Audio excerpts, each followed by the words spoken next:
j'en étais donc aux îloirs de cockpit. Et donc je disais que finalement je ne vais pas les installer. Bon, ben, la première raison c'est pour ne pas diminuer la vue panoramique, vue de l'intérieur, hein, pour ne pas avoir d'angle mort important. Voilà, ne pas restreindre donc le champ de vision. Donc je vais faire, finalement je vais faire comme ça a été fait pour la première maquette, donc ou un vingtième donc du petit voilier océanique de la première phase du projet Godessarc. Eh bien je vais faire pareil, donc ne pas poser d'îloir. Voilà. Euh, donc euh, à la place des îloirs, il y aura tout simplement euh, un ensemble tubulaire qui serviront qui auront pour seul but d'assurer la sécurité, donc pour pouvoir se maintenir, servir de main courante et aussi servir d'adossoir, voilà, pour pouvoir évidemment être à l'aise, hein, pouvoir donc poser son dos étant assis, voilà, donc comme tout cockpit de voilier normaux. Voilà. Donc de cette manière, le cockpit sera aussi sécurisant qu'avec ses îloirs. Voilà. Euh, En fait, c'est juste en termes de psychologique, en termes d'impression. Voilà. Il donnera l'impression d'être moins sécurisant qu'avec ces grands îloirs, euh, parce que donnant une impression de vide. Voilà. Mais dans les faits, en termes d'appui, il sera tout aussi sécurisant. Voilà. Étant donné que finalement la géométrie sera la même. Voilà, c'est-à-dire que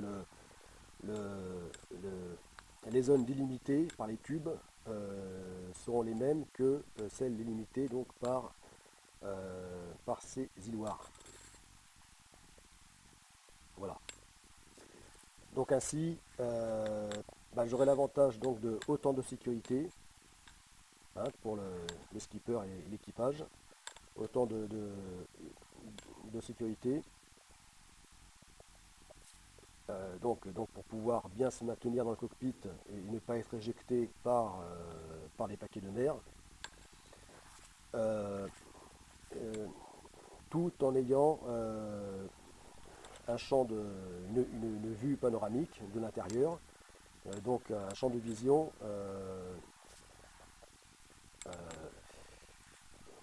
important. Voilà. L'important, c'est que je répète, est primordial pour le projet de navigation en solitaire. Voilà. Voilà, donc, eh bien, je vais devoir remodifier cette maquette. Voilà. Mais bon, c'est le but, hein, en fait, hein, c'est un petit peu comme c'est du modelage. Hein, du modelage, euh, tout comme la maquette euh, du grand navire ou des deux grands navires d'exploration d'expédition de la seconde phase du projet Godessarc, c'est-à-dire les dracars géants et futuristes, hein, donc les GA Mayacetus et GA Ambulocetus, que je n'ai cessé de modeler et remodeler de façon à ce que arriver donc à la version définitive de ce que seront réellement ces navires. Voilà. Voilà, donc là, donc voilà, donc je pense que là, ça sera donc une dernière modification importante. Voilà, donc au niveau donc des îloirs de cockpit. Voilà, et de l'aspect général. Voilà, vu que le roof étant désormais en acier, eh bien je le peindrai en gris. Voilà. Voilà. Puisque la coque sera peinte en gris. Voilà, tout ce qui est en acier sera peint en gris. Voilà, à l'exception des œuvres vives, c'est-à-dire la partie immergée de la coque, qui elle sera peinte en bleu clair. Voilà, c'est-à-dire l'anti-fouling. Voilà, donc là on voit toujours le personnage à l'échelle de la maquette, là qui représente donc un homme de 1,85 m. Voilà. Donc là on voit ici le tableau arrière. Voilà, le tableau arrière, donc que l'on voit sur le véritable voilier en construction.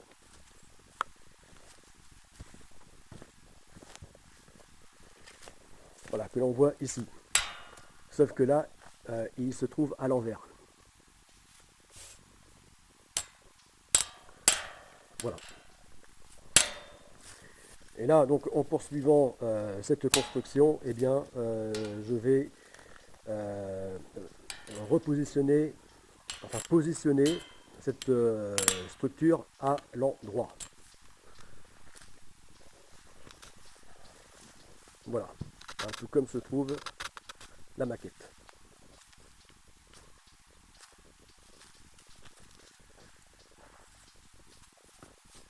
Voilà. Alors, autre modification importante que je vais faire sur cette maquette, c'est finalement repositionner donc l'emplacement du Mabipod sur le roof. Voilà. Et non plus sur les passes avant. Voilà. Comme je vais quand même réduire en hauteur le mât par rapport aux plans initiaux, là, autant replacer donc le mât en appui sur le roof. Voilà. D'ailleurs, comme il est prévu dans les plans originaux, où le mât donc monopode, enfin donc mât normal avec barre de flèche, eh bien se trouve sur le roof. Voilà. Voilà. Donc je vais donc prendre le même principe pour le Mabipod, donc en appui sur le roof. Voilà. Voilà, ainsi je respecte mieux la conformité initiale des plans. Voilà. Alors comme l'écart du Mabipod est plus resserré, bah, automatiquement le mât devra être plus court. Voilà. Mais finalement je préfère qu'il soit plus court vu que là j'ai définitivement opté pour la version Diver intégrale. Voilà.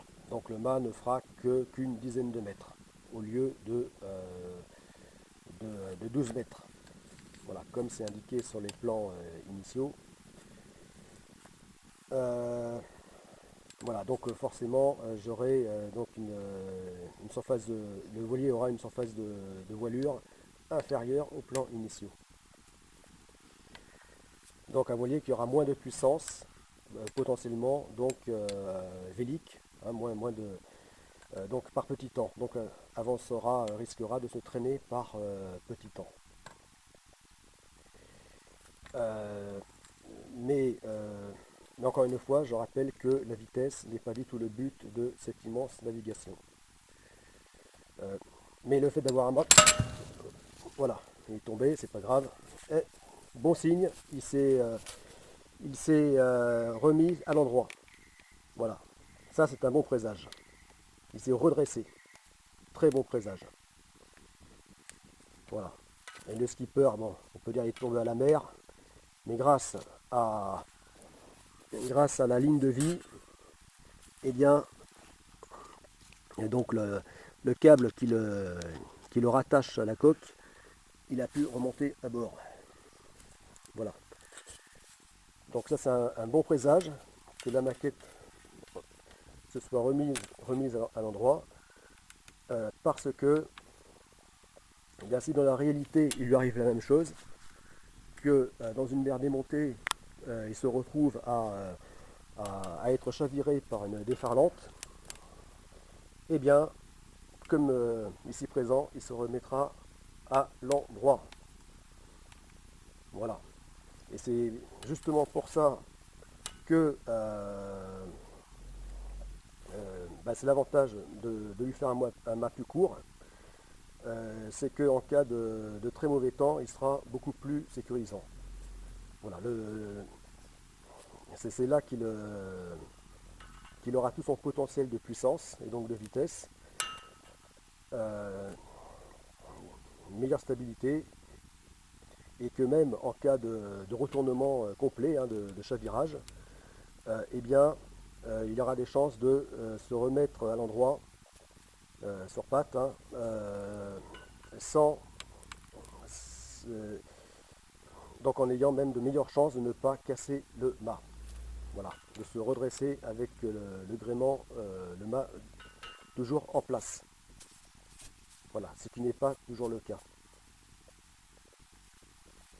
Parce qu'en général, sur les voiliers habitables, qui dit chavirage dit dématage.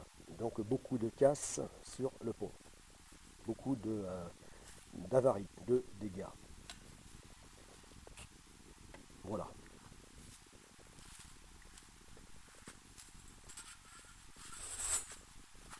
Bon, on va le remettre où il était.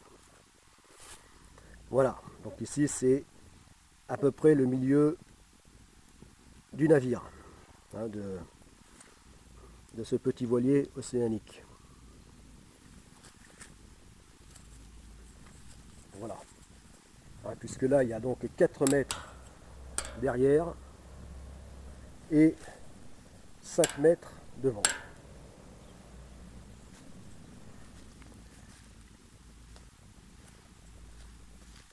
Voilà.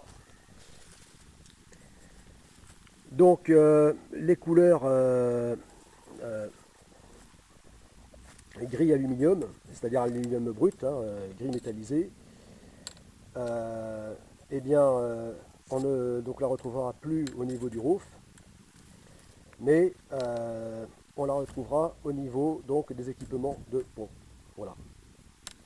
Bah, tout comme cette règle, hein, qui est couleur donc aluminium, la couleur brute, hein, du métal, eh bien donc l'équipement de pont, et donc notamment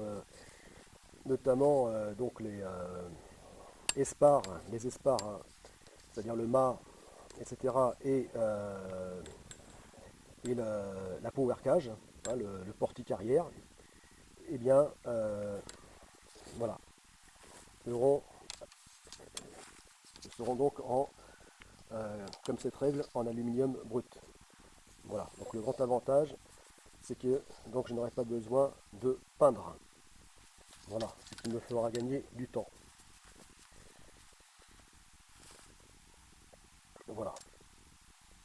Donc, lorsque cette maquette sera finie, eh bien, donc le roof sera repeint en gris, hein, puisqu'en acier, hein, tout comme la coque, et, et seront peints donc en gris métallisé, aluminium, donc le portique. Voilà. Donc les espars et le portique. Donc faisant double fonction de power cage. Voilà, c'est pour ça que ce portique sera imposant. Voilà, bon, bien j'ai dit l'essentiel.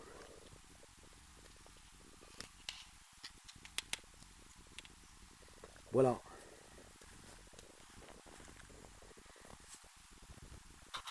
Ah, encore une chose. Mais là, je coupe la vidéo et la reprends.